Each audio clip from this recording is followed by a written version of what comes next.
현관을 정면으로 마주보는 거울은 흉하다.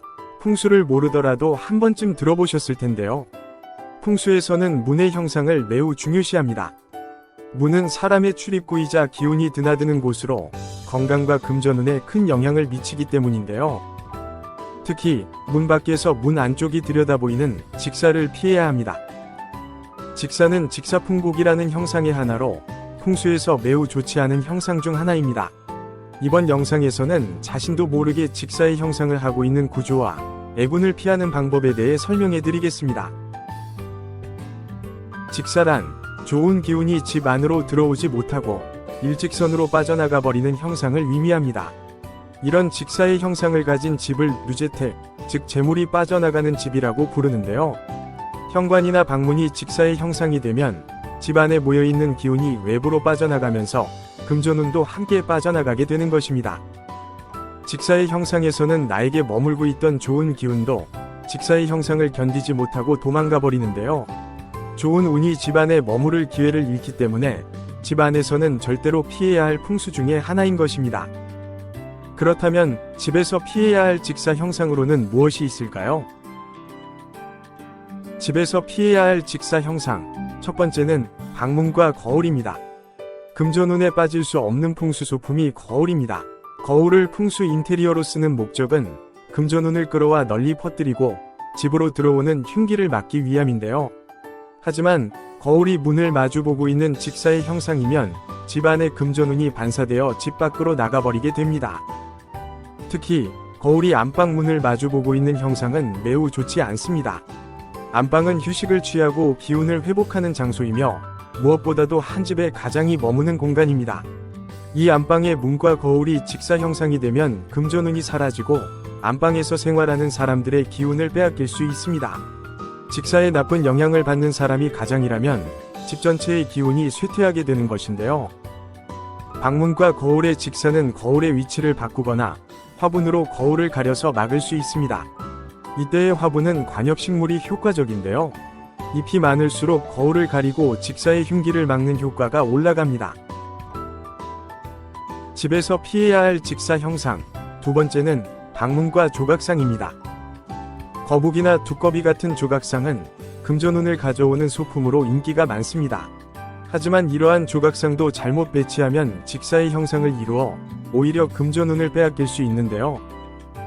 조각상이 방문을 향하고 있으면 이것이 바로 직사의 형상이 되어 금전운이 머물지 못하고 집 밖으로 나가버리게 되는 것입니다. 동물 조각상의 목적은 애군을 막는 것입니다. 좋은 기운을 집 안으로 불러들이는 것 또한 애군을 먼저 막은 후에 얻을 수 있는 효과입니다. 따라서 동물 조각상은 항상 밖을 향하고 있어야 합니다. 광화문 앞에 있는 해태 조각상을 예로 들 수 있는데요. 해태 조각상은 눈이 광화문의 밖을 향하고 있습니다. 이것은 경복궁의 기운을 키우기 위함이 아니라 관악산의 화기를 막기 위해서입니다. 이처럼 동물 조각상은 애군이 오지 못하게 밖을 향하도록 두어야 좋은 기운도 얻을 수 있는 것입니다. 반대로 동물 조각상이 집안을 향하고 특히 문을 마주보고 있는 것은 집에 살고 있는 사람의 기운을 빼앗고 내쫓는 형상이 되어버립니다. 아무리 좋은 의미가 있다고 하더라도 동물 조각상의 직사 형상은 금전운을 떨어뜨리기 때문에 조각상이 밖을 바라볼 수 있도록 방향을 반드시 조정해야 합니다.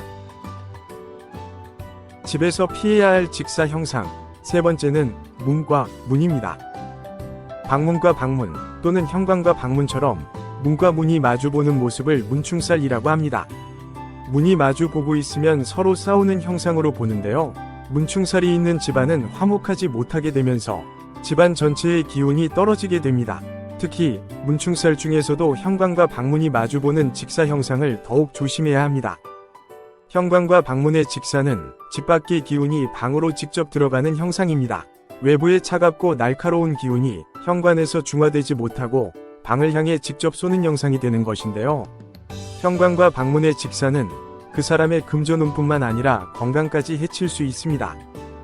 아파트와 같이 방위 구조와 위치가 정해져 있는 경우에는 직사 형상을 피할 수 없는데요. 현관과 방문의 직사 형상을 해결하기 위해 가장 많이 쓰이는 방법이 바로 중문 설치입니다. 옛날에는 방이 보이지 않도록 병풍을 놓아 직사를 막았는데요. 오늘날에는 중문이 그 역할을 대신합니다. 중문을 설치하기 어려운 경우에는 가림막이나 칸막이를 사용할 수 있습니다. 단, 가림막이 너무 좁으면 현관에서 직선으로 들어오는 기운을 전부 막지 못해 효과가 없습니다. 또한 가림막이 너무 높으면 현관의 역할을 빼앗는 것과 같기 때문에 밖에서 오는 기운을 제대로 막을 수 없습니다.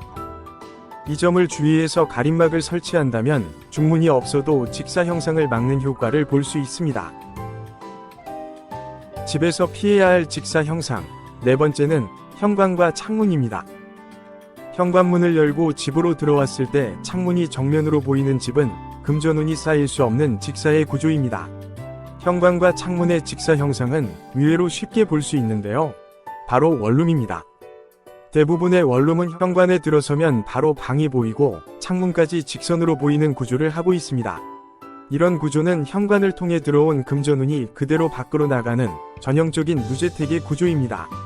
현관과 창문의 직사 형상은 금전운, 직업운, 인간관계까지 영향을 미치는데요. 이런 집의 제일 큰 문제는 아무리 일을 해도 돈이 모이지 않는다는 것입니다. 현관과 창문의 직사 형상을 막기 위한 가장 간단한 방법은 창문에 커튼을 설치하는 것입니다. 커튼은 공간을 구분하는 역할도 하는 훌륭한 풍수 아이템인데요. 커튼으로 현관과 방, 창문 사이를 나누는 경계로 사용하는 것입니다. 이때의 커튼은 항상 쳐져 있어야 금전운이 빠져나가지 못하게 막을 수 있습니다. 집에 있을 때도 소커튼을 사용해 창문을 가리는 것이 금전운을 지키는 풍수 비방입니다. 집에서 피해야 할 직사 형상. 다섯 번째는 현관과 화장실입니다. 화장실, 부엌, 욕실과 같이 물을 쓰는 공간은 집안에서 음기와 습기가 많은 공간입니다. 이를 적절히 차단하지 못하면 집안의 기운이 흩어지면서 금전운도 떨어지는 것인데요. 특히 현관문을 열고 바로 화장실이 보이는 구조는 매우 안 좋습니다. 현관에서 화장실이 보이는 구조도 직사의 형상으로 집안의 기운이 새어나가 금전운이 쌓이지 않는 집이 될 수 있습니다. 현관과 화장실은 최소 2m 이상 떨어져 있어야 합니다. 하지만 이미 방위 구조와 위치가 정해져 있는 아파트인 경우에는 한번 정해진 위치를 쉽게 바꿀 수 없는데요. 현관과 화장실의 직사 형상을 해결하기 위해서는 화장실을 가리는 것이 제일 효과적입니다. 화장실 문을 항상 닫아두고 화장실 문에 밝은 색의 커튼이나 블라인드를 달아 화장실이 직접 보이지 않도록 하는 등 화장실로 기운이 새어나가지 않도록 하는 것인데요. 화장실의 환기는 충분히 시키되 화장실 문이 열려있지 않도록 주의해야 합니다. 화장실 문 앞에 발매트를 놓는 것도 직사 형상을 막는 데 도움이 됩니다. 화장실 안도 중요한데요. 항상 청결을 유지하고 양의 기운을 올리는 화분이나 향기를 배치해서 기운을 정화하는 것이 좋습니다. 집안의 좋은 기운을 지키고 금전운을 높이기 위해서는 직사의 형상을 피하는 것이 중요합니다. 작은 노력으로도 집안의 운이 크게 달라질 수 있으니 현관과 방문 주변의 배치를 꼼꼼히 점검해 보시기 바랍니다. 집의 구조를 바꾸기 어렵다면 오늘 알려드린 풍수 비방을 통해 집안의 기운을 지키는 방법을 활용해 보시기 바랍니다. 풍수의 원리를 적용하면 애군을 막고 더 좋은 운을 끌어들일 수 있을 것입니다. 여러분의 가정이 언제나 좋은 기운으로 가득하시기를 기원합니다.